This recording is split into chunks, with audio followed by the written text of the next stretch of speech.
ஆதிசக்தி நீலாம்பரி நாராயணி நமஸ்துதே நமஸ்துதே. இந்த பிடிபி சேனலிலேயே சிவபெருமானுடைய அடியார்களுடைய திருப்பெருமையை ரொம்ப அட்டகாசமாக நம்ம சொல்லிட்டு வரோம். 63 நாயன்மார்கள், ஏற்கனவே 21 நாயன்மார்கள் சொல்லியிருக்கோம், போயிட்டு இருக்கு. அதுக்கடுத்து 21 நாயன்மார்கள். ஏன்னா 21 இந்த தேவாரம் திருவாசகத்தோடைய சேர்த்து நம்ம சொல்லிட்டு வரோம். ஏன்னா இந்த 4 பேர் இருந்தாதான் அந்த நாயன்மாருடைய சிறப்பு. இறைவன் 4 பேரும் அமைச்சிருக்கிறான். வேதம் 4 இந்த வேதம் வந்த பிறகுதான் இந்த நாயன்மாரெல்லாம் உற்பத்தி ஆகலாம். நாயன்மாருன்னா நீங்கள் ஆகலாம், நான் ஆகலாம். அப்பேற்பட்ட வல்லமை நாயன்மாருடைய சிறப்புக்கு அந்த மாதிரி இறைவனுக்கு நம்ம செய்ய வேண்டிய ஒரு தொண்டு செய்யணும். அஞ்சை போட்டு நெருப்பு மறைப்பன் பைத்தியக்காரனடா, பாவத்தை தீர்க்க பணத்தை இறைப்பன் பச்சை மடையனடான்னு சொல்லி பாட்டும் வருது. அது இப்படியும் போயிடக்கூடாது. இறைவனுக்கு நம்ம மனசார இருக்கணும். நமக்கு தேவை கிடைக்கிறது மாதிரி அவன் கொடுக்குறான், நம்ம தரோம். அப்போ இது வளர்ந்து வரும். மரம் ஒன்று செடிச்சிட்டுன்னா எப்படி நீயா ஊற்றி அதை வளர்க்குற செடியை அது எப்படி இந்த பூமி சரத்துன்னு வளர்ந்து போகுது, அந்த மாதிரி மனத்தை திறந்துட்டா எல்லாமே கிடைக்கும். அப்பேற்பட்ட வல்லமை தான் இவங்க இறைவனுடைய திருப்பை. இவர் யாருன்னு கேட்டீங்கன்னா ஆணையநாயனார். ஆணையநாயனார்னா திருமங்கலம் ஜோலை வளம் நாட்டிலே ஒரு ஊர்.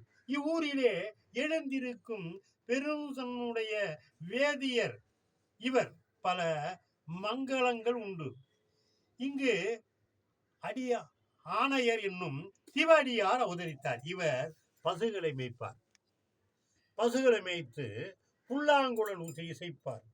பசுவைகளை மேய்த்து புல்லாங்குழலை இசைத்து அதற்கு உணவு எங்கு ஒரு ஆற்றுங்கரை, ஒரு குளத்துங்கரை, நிழலுடைய மரம் செடி கொடிகள் இருக்கிற இடமெல்லாம் அது வெயிலிலே வாடாத அளவுக்கு இதை வாசிப்பார்.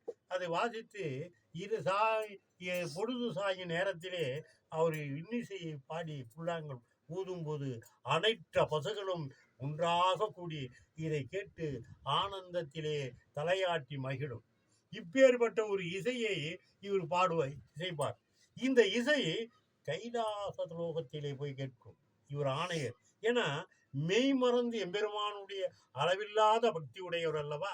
எம்பெருமானுடைய அந்த பாடலிலே இசையிலே ஈசனுடைய திருநாமமும் நமச்சிவா என்ற திருவேதமும் அந்த இசை கைலாச லோகத்திற்கு போகும்போது இது என்ன நம் பூலோகத்தில் எப்படி வாசிக்கிறார் என்று போய் பார்ப்போம் என்று ஒரு நாள் சிவபெருமான் அந்த மாலை நேரத்திலே இவர் வாசிக்கும் நேரத்திலே சிவனே மெய்மறந்து உறங்கிவிட்டார். யார் இந்த அடியர் பார்த்தா சிவபெருமான்.